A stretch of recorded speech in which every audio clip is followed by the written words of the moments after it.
Hello welcome you all. आज है 26 अप्रैल और आप सभी के लिए फिर से एक इंपॉर्टेंट वीडियो। तो दोस्तों आज हम बात करने वाले हैं आईआरसीटीसी के बारे में। आज हम इसकी fundamental plus technical analysis both करेंगे, क्योंकि इसके पिछले ट्रेडिंग सेशन फ्राइडे के दिन हमारे को इसमें लोअर सर्किट लगते हुए दिखा, तो हमें इसमें आगे की रणनीति भी तय करनी चाहिए कि हमें इसमें क्या करना है, कहाँ है इसके स्पॉटेड जो टूटने पे भयंकर गिरावट आ सकती है और कहाँ है वो स्पॉटेड जहां हमारे को इसको रिबाउंड होने में मदद मिल सकती है कि ये फिर से अपवर्ड मूवमेंट हमारे को देखने को मिल सकता है। क्योंकि बातें मार्केट में बहुत चली है, आईआरसीटी कोई बोल रहा है 700 आ जाएगा, कोई बोल रहा है फिर से 800 पहुंचेगा, कोई बोल रहा है 1000 पहुंचेगा। तो हम देख लें कि क्या है वो स्पॉटेड जहां हमारे को इस पे नजर बनाए रखनी है। तो हम सबसे पहले पता होना चाहिए, क्योंकि अभी लेटेस्ट होल्डिंग आई है तो बड़े इन्वेस्टर्स का रुझान क्या है इसकी तरफ। तो हम देखेंगे मार्च 2020 तक की इसकी होल्डिंग्स। तो प्रोमोटर में कोई भी चेंज नहीं हुई होल्डिंग्स। एफआईज पैसा बाहर निकालते हुए नजर आया है, लगभग 0.029% बाहर होल्डिंग निकाली है। म्यूचुअल फंड भी पैसा निकालते हुए बाहर नजर आया है, लगभग 2.73%। वहीं इंश्योरेंस कंपनीज ने भी 0.02% पैसा बाहर निकाला है आरसीटीसी से, और नॉन इंस्टीट्यूशनल इन्वेस्टर्स ने लगभग 3.15% से इंक्रीज की है अपनी इसमें होल्डिंग। वहीं अदर डीआईज भी लगभग 0.011% पैसा निकालता हुआ है नजर। तो यही थे इसके रीजंस की ये सारी बड़े इन्वेस्टर्स इससे अपना पैसा निकालते नजर आए। प्रॉफिट बुकिंग बोलो चाहे पैनिक बोलो, आप इस इन्फेक्शन की वजह से, इसी वजह से इसमें ये पैसा बाहर निकलता है। पर ये आईआरसीटीसी उन शेयरों में से एक है जो करता है मोनोपोली बिजनेस में काम, और मोनोपोली बिजनेस हमेशा ग्रो करता है, हमेशा ये याद रखिए। तो अभी इसमें घबराने की जरूरत नहीं। वहीं आपको मोनोपोली बिजनेस का इसमें यहाँ उदाहरण मिल जाएगा, जहां सेंसेक्स लगभग पिछले हाफ ईयर में लगभग 24% डाउन हुआ है। वहीं आईआरसीटीसी जो एक मोनोपोली बिजनेस पे काम करता है, तब भी इसके रिटर्न 39.43% रहे हैं। तो इसका क्या मतलब कि जब भी सेंसेक्स में प्रेशर आता है, बेशक सेंसेक्स -24 चल जाए या -30 चल जाए, पर आईआरसीटीसी इतनी तेजी से नहीं गिरेगा। उसमें हमारे को मतलब कि हमारे रिटर्न्स में खतरा नहीं दिखाई दे रहा है। वहीं अगर हम पिछले एक महीने की बात करें, जहां सेंसेक्स 17.40% के रिटर्न्स दिए हैं, वहीं अगर आप देखोगे तो ये 3 गुना भागता हुआ नजर आया, लगभग 51.69%। तो मतलब ऐसा है कि आईआरसीटीसी अगर सेंसेक्स जितना भागता है उससे 3 गुना ज्यादा भागता हुआ हमारे को दिख सकता है इन फ्यूचर। कि अगर सेंसेक्स में तेजी आती है तो आईआरसीटीसी और भी ज्यादा तेज भागता हुआ हमारे को दिखाई देगा।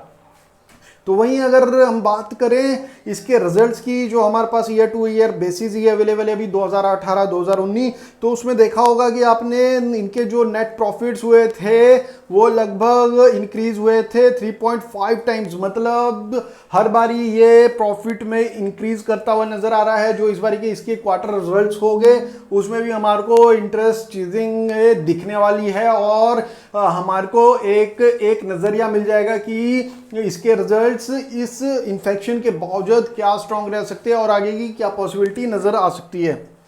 वहीं वनडे के चार्ट पे आएंगे हम आईआरसीटीसी के, तो लगभग 2000 के टॉप के बाद जहां आपने देखा एफआईज और डीआईज इंश्योरेंस कंपनी सभी पैसा निकालती हुई नजर आई, उसके कारण इस स्टॉक में हमारे को देखने को मिला 799 का लो, और उसके बाद फिर से वी शेप रैली नजर होती हुई हमें आई।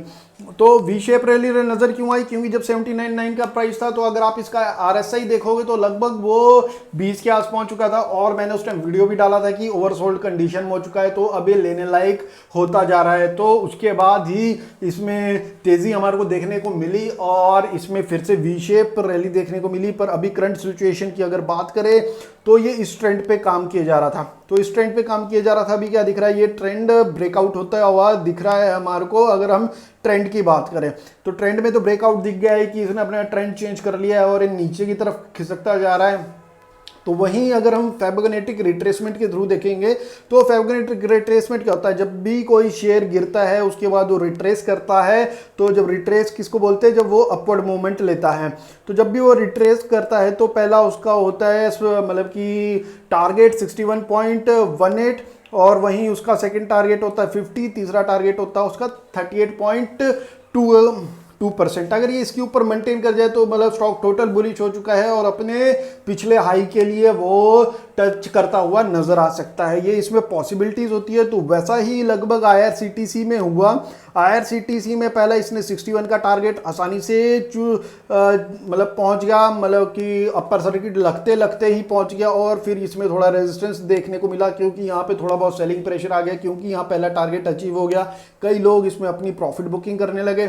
फिर उसके बाद इसने यही मेंटेन करते हुए फिर से ऊपर गया, दूसरा टारगेट अचीव किया, 50% पहुंच गया और तीसरे टारगेट के लिए निकल गया जो था लगभग 38.2। तो 38.2 जैसे ही पहुंचा तो इसमें सेलिंग प्रेशर बढ़ने लगा, मतलब कि फिर से लॉकडाउन का एक तो फिर से तारीख बढ़ा दी कि 3 मई तक हो गया फिर से, और इसके 3 टारगेट्स अचीव भी हो गए। तो उसके बाद फिर से इसमें सेलिंग प्रेशर देखने को मिला। तो अभी अगर हम बात करें तो ये अभी अपनी 50 के नीचे और 61 पॉइंट के बीच में फंसा हुआ है। तो पहला सपोर्ट मैं बोलूँगा जो लगभग 1250 के पास होगा, जो 61.8% है, जो इसका फर्स्ट टारगेट था। अब एज ए इसमें मतलब कि सपोर्ट इसको देगा और रेजिस्टेंस इसमें लगभग इसका 50% का रहेगा, जो लगभग है 191 रुपीज़ के आसपास। तो ये दो रेजिस्टेंस है, इसके बीच में हमारे को ये आगे ट्रेड करता हुआ नजर आ सकता है अकॉर्डिंग टू फिबोनाची सीरीज। और अगर यही रेजिस्टेंस ये तोड़ता है तो इसमें फिर से बुलिश मूवमेंट स्टार्ट हमारे को देखने को मिल सकता है। और यही अगर 1250 का मूवमेंट ये तोड़ता है और इसके नीचे आता है तो फिर से ये हमारे को डेफिनेटली नीचे आता हुआ दिख सकता है, क्योंकि ट्रेंड में भी है ब्रेकआउट, तो डेफिनेटली नया चार्ट इधर बनने को हमारे को फिर से दिख सकता है। वहीं अगर हम बात करें अगले स्पोर्ट्स की, तो अभी मैंने आपके सामने लगाया इसके सिंपल मूविंग एवरेज। तो करंटली अपने 50 डेज सिंपल मूविंग एवरेज के नीचे काम कर रहा है, जो रेड कलर में है, और ग्रीन कलर में 20 डेज सिंपल मूविंग एवरेज, और ब्लू कलर में भी 100 डेज सिंपल मूविंग एवरेज है।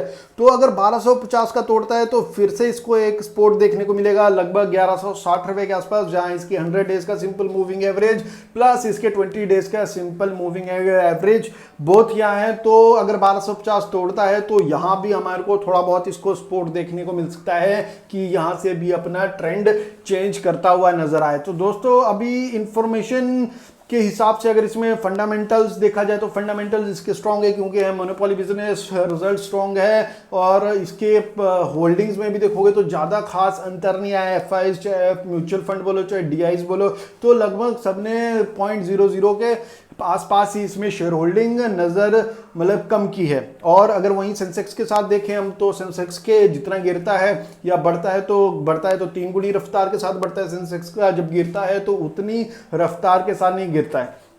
और वहीं टेक्निकल एनालिसिस में हमने क्या देखा, टेक्निकल एनालिसिस में हमने इसमें सपोर्ट देखे 1250 के आसपास और 1160 के बाद, जो इसके पास 2 मेजर सपोर्ट्स है। और रेजिस्टेंस हमने इसमें देखा लगभग 1391 के आसपास, और जो ट्रेड कर सकता है 1250 और 1391 के बीच में कर सकता है। अगर 1250 टूटता है तो ही इसका अगला सपोर्ट हमारा 1160 आएगा, और 1160 भी टूटता है तो इसमें फिर से एक बारी भारी गिरावट देखने को हमारे को मिल सकती है। ये था इसका टेक्निकल एनालिसिस। वहीं अगर हम बात करें इसकी डिलीवरीज की, जो 24 अप्रैल को हुई इसकी लास्ट ट्रेडिंग डे में, तो हम देखेंगे लगभग मार्केट अभी भी इसको लेकर पॉजिटिव है। 43.27% की इसमें हमारे को डिलीवरीज होते हुए देखी, जहां टोटल ट्रेडेड क्वांटिटीज लगभग 9,11,666 शेयर्स की ट्रेड हुए। वहीं लगभग डिलीवर 3,94,456 शेयर के इसमें डिलीवर्स होते हुए हमने क्वांटिटीज देखी। तो मार्केट इसको कहीं ना कहीं लेकर पॉजिटिव है। अगर गिर भी रहा है तो भी इसमें लोग पैसा ले रहे हैं, क्योंकि इन्हें पता है जैसे ही